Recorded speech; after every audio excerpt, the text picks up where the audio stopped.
बिस्मिल्लाहिर्रहमानिर्रहीम अस्सलाम वालेकुम वरहमतुल्लाहि वबरकातुहू। सीज़न 2 का आगाज़ अल्लाह रब्बुल इज़्ज़त के बाबरकत नाम से। और सीज़न 2 में आज के सबसे पहली कॉन्फ्रेंस क्लाइमेट चेंज कॉन्फ्रेंस, जिसका आज मुल्क को बहुत ही ज़्यादा नुकसान उठाना पड़ रहा है। मुल्क को नहीं बल्कि दुनिया भर में क्लाइमेट चेंज से जो जो तब्दीलियाँ रोनुमा हुई हैं, चाहे वो सैलाब की सूरत में हो, चाहे वो तूफ़ान की सूरत में हो, चाहे वो खुराक की किल्लत की सूरत में हो, चाहे वो पानी की किल्लत की सूरत में हो, तकरीबन हर दूसरा मुल्क इस तबाही से दो चार है और इस तबाही से दो चार आइंदा होगा। उसकी सबसे पहली वजह ये है, उसकी सबसे पहली वजह क्या होगी क्लाइमेट चेंज के हवाले से, वो सबसे पहले मैं आपके सामने रखूँगा कि किस वजह से हमारे मौसमियाती तब्दीलियाँ रोनुमा होती हैं। उसके लिए सबसे पहले तो है कि जनरेटिंग पावर के हवाले से मैं आपके सामने अगर अर्ज़ करूँ तो जैसे कि आप देखें, हमने बिजली की पैदावार को बढ़ाना है और हीट करते हैं, हम फ्यूल बर्न करते हैं, ईंधन। उसकी वजह से फिर जो उसके से निकलने वाला खारिज होने वाला जो धुआं है, वो जब आसमान पे जाकर फ़िज़ा में हल होता है, उसका इखराज जब होता है, तो उसकी वजह से जो माहौलियाती तब्दीली रोनुमा होती है, मौसम में जो तब्दीली आती है, वो आज हम सब देख रहे हैं। कभी भी जो सर्दियाँ हैं वो इतनी कम नहीं या इतनी जल्दी नहीं या इतनी नहीं आती जो अब आ रही हैं कि गर्मियाँ बहुत ज़्यादा होती, क्योंकि जो टेम्परेचर है वो बढ़ रहा है। टेम्परेचर बढ़ने की वजह से गर्मी की शिद्दत में इजाफ़ा हो रहा है। गर्मी की शिद्दत में इजाफ़े की वजह से फिर जो हमारे ग्लेशियर्स हैं, जो हमारे बर्फ़ के पहाड़ हैं, वो पिघल रहे हैं। जो पानी है, अब जो ज़ाहिर बात है, जो बर्फ़ पिघल रही है उसकी से पानी निकलेगा, वो पानी हमारे दरियाओं में आएगा। अब जब दरिया ओवरफ्लो करेंगे तो उसके नतीजे में सैलाब आएगा। ठीक है। अच्छा, जनरेटिंग पावर से हमने ये बात शुरू की कि जो हमारी बिजली है उस वो किस किस तरह से हम पैदा करते हैं, कोयले से, गैस से। उसके बाद जो हमारा तेल है, फ्यूल, इसको हम उससे हम बिजली पैदा कर रहे हैं। आज हम देखिए, हमारा अलमिया है कि हम सोलर जो सिस्टम है उसकी तरफ अपना ध्यान नहीं दे रहे, जबकि हम महंगी तरीन और माहौल को आलूदा करने वाले जो अनासिर हैं उनको हम शामिल कर रहे हैं, कि जिसकी वजह से हमारी माहौलियाती तब्दीली हुई और माहौल में ये गंदगी पैदा हुई, जिसकी वजह से हमारा जो टेम्परेचर है, सनराइज टेम्परेचर, वो बहुत ज़्यादा बढ़ चुका है। अब इससे नुकसान क्या हुआ, जो धुआं आसमान में जाता है, हमारे आसमान पे एक लेयर है, ओजोन लेयर।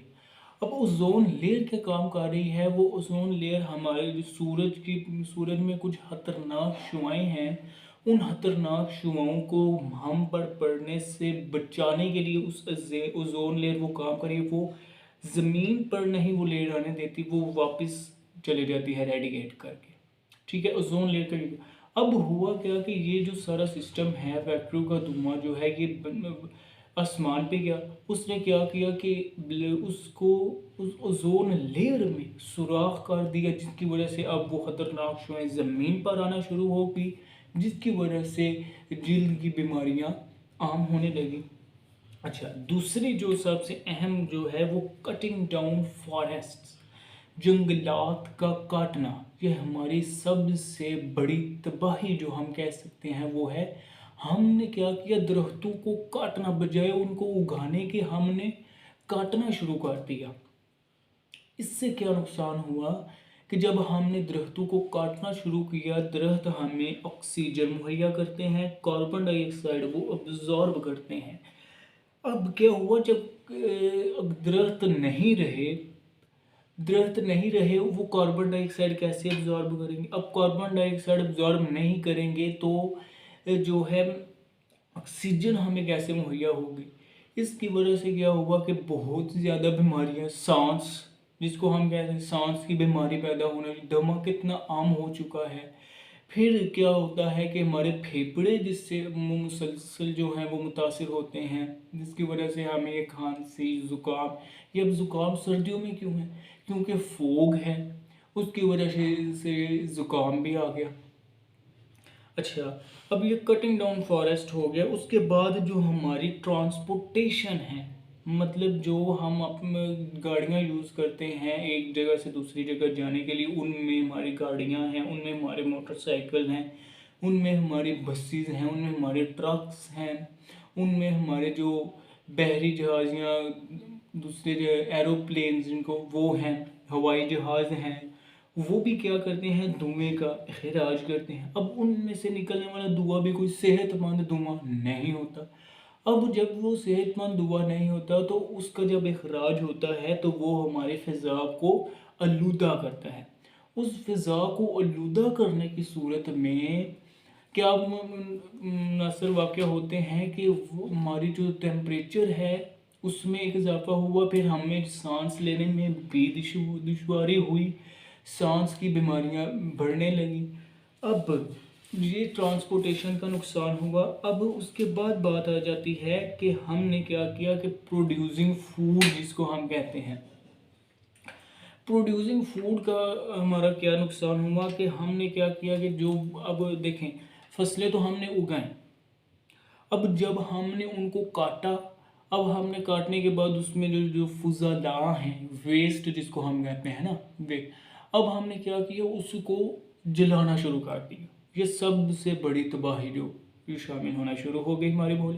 उसने क्या किया, हमारे माहौल को आलूदा करना शुरू कर दिया। अब माहौल को आलूदा करना शुरू किया तो सबसे बड़ी तबाही हुई कि उसने, अब जो माहौल, उससे क्या होता है, खुराक की किल्लत पैदा होती है। अब देखिए, अब ज़मीन, जब देखिए मैंने आपको पहले बताया कि जब हमने दरख्त काटे, दरख्त काटने के बाद हमने क्या किया कि वहाँ अपने कॉलोनीज बनाना शुरू कर दी ना। अब देखें कितनी ज़्यादा कॉलोनी हो चुकी हैं, इतने बंदे नहीं हैं जितने घर बन चुके हैं। ठीक है ना। ये कॉलोनी सिस्टम्स कहाँ से, ये बाज़ मुल्कों में ये कॉलोनी सिस्टम बैन है। वहाँ आप ज़री ज़मीन जो ज़रे काश्त के काबिल हो वहाँ आप घर नहीं बना, लेकिन बदकिस्मती से रूल ऑफ लॉ ना होने की वजह से हमने इस तमाम चीज़ों को वायलेट करते हुए दरख्तों को काटना शुरू किया, जिससे हमारी फॉरेस्ट की परसेंटेज कम हुई, दरख्त कम होना शुरू हुए। जब दरख्त कम होंगे हमारी फ़िज़ा साफ़ नहीं होगी, फ़िज़ा साफ़ नहीं होगी, हम सांस नहीं ले सकेंगे। सांस जब हमारे अंदर अच्छे तरीके से फ़िल्टर नहीं होगा, हमारे अंदर बीमारियां बढ़ेंगी।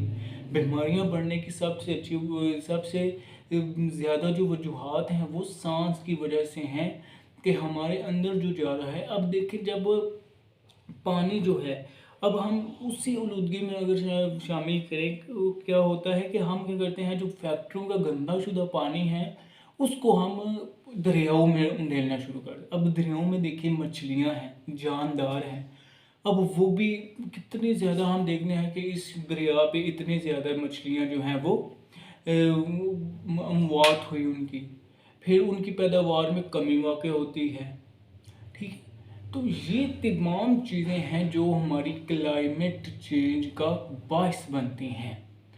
तो अब ये हमारा कॉन्फ्रेंस का क्लाइमेट चेंज कॉन्फ्रेंस डे 1 था जो अपने अख्ताम को हुआ। इसमें हमने आपको बता दिया कि कौन कौन से अनासिर हैं जिसकी वजह से हमारे climate change affective system develop होता है और वहाँ में माहौलियाती तब्दीली का सबसे ज़्यादा सामना है। वो एक तो है कि हमने ट्रांसपोर्टेशन की यूज़ की, हमने सबसे ज़्यादा जो मैं अपने वो परसेंटेज में रखूँगा वो है कि हमने दरख्तों को काटना शुरू किया। ठीक है। और हमने क्या किया कि दरख्तों को उगाने के बजाय उसको काटना शुरू कर दिया और फिर उसकी हौसला शिकनी भी नहीं की। सबसे बड़ा नुकसान ये। तो पहले दिन के अख्ताम पर आप सबसे यही गुजारिश है कि आप हमारा सीज़न 2 है जो ये स्टार्ट हो चुका है, इसको भरपूर तरीके से सपोर्ट करें ताकि हम आपके लिए मज़ीद इस तरह के वीडियोस बना सकें। चैनल से इजाज़त दीजिएगा। डे 1 के लिए इतना ही। अल्लाह हाफिज़।